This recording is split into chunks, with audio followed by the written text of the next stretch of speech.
Bonjour Ludovic Fournier. Bonjour. Donc, vous êtes médiateur scientifique au sein de l'Univers Science, Tout à fait. plus spécifiquement basé au Palais de la Découverte. Moi j'ai une question qui me brûle les lèvres dès le départ. Ça veut dire quoi médiateur scientifique?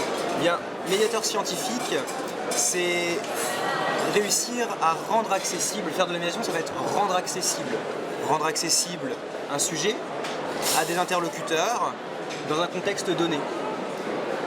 Rendre accessible, ça va aussi bien de susciter l'intérêt jusqu'à transmettre du contenu. On est à la fois, nous en tout cas, là pour apporter de la forme et du fond. Apporter du fond, en cours, on va pouvoir le faire. Apporter de la forme aussi, on peut le faire en cours. Eh bien, dans un lieu comme le Palais de la Découverte, par exemple, on a à disposition du matériel pour pouvoir, et un contexte pour pouvoir faire des expériences qui soient parfois pas forcément facilement réalisables en cours. Donc la médiation, voilà, ça va être rendre accessible. Moi, dans mon cas, c'est rendre accessible des notions de chimie au grand public. Quand je dis grand public, ça peut être à la fois des petits-enfants, jusqu'à des grands-parents, on a aussi des professionnels qui viennent, ça va être également des étudiants, ça va être des collégiens, des lycéens, c'est vraiment un large public. Très très bien. Justement là-dessus, alors les expériences qui sont faites au Palais de la Découverte, comment vous sélectionnez les expériences? Parce qu'il y en a une foultitude d'expériences. Comment vous faites votre choix là-dedans? Alors, du coup, c'est vraiment une bonne question. Pour sélectionner les expériences, déjà on va essayer de trouver des expériences qui ne sont pas trop dangereuses. On veut qu'elles soient surprenantes. Par contre, faire de la chimie des explosifs, ça va être compliqué. Il faut pouvoir quand même le faire en toute sécurité. Donc on a tout ce qu'il faut pour faire un maximum de sécurité et on peut aller assez loin dans les expériences qu'on propose. Il y en a qu'on ne peut pas faire. Donc déjà, un premier cadre, c'est la sécurité de tout le monde. Ensuite, il faut que les expériences, elles soient visuelles, pour que tout le monde puisse les voir.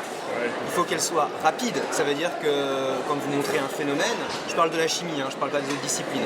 Quand vous montrez un phénomène chimique, si vous montrez un phénomène qui se passe en 45 minutes et que les gens sont obligés d'attendre 45 minutes avant de voir quelque chose, ça va être compliqué. Donc on va essayer soit de trouver des expériences qui sont rapides, soit directement de travailler les expériences, de les optimiser pour qu'elles soient le plus rapides possible. Ensuite, on va également essayer de trouver des expériences qui soient reproductibles. Ça veut dire qu'il faut que très facilement, entre deux exposés, vous puissiez la repréparer. Si à chaque expérience, on est obligé de faire 2 heures de préparation de matériel pour remettre l'expérience en place, on va avoir du mal à la proposer régulièrement. Dans ce cas-là, on le fait quand même, mais sur des événements, par exemple lors de la fête de la science, où là, on va faire des expériences qu'on peut faire un petit peu moins facilement parce qu'elles nécessitent beaucoup de préparation. Et d'une manière générale, les jeunes sont très attirés. Est-ce qu'il y a une recrudescence, un peu d'intérêt par rapport à vos expériences, ou vous pensez que ça reste plutôt latent? Quand on voit actuellement que le nombre de jeunes à se destiner aux études scientifiques a quand même du mal à décoller.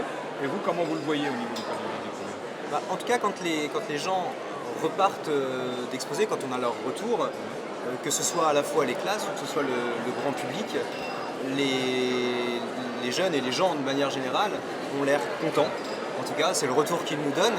Et puis, il y a beaucoup de questions à la fin. Et ce qu'on disait au début, quand on fait de la médiation, on essaye de rendre accessible, susciter l'intérêt. Et quand on voit les jeunes, les moins jeunes, venir à la fin nous poser des questions, on se dit qu'on a suscité l'intérêt et que chez eux, l'intérêt des sciences est toujours là. Donc voilà, on essaie de révéler l'intérêt qu'il y a déjà présent. Donc je pense qu'il y a toujours de l'intérêt de la part et des jeunes et des moins jeunes. On terminera sur ce message-là. Merci bien, M. Fournier. Merci. Merci à vous.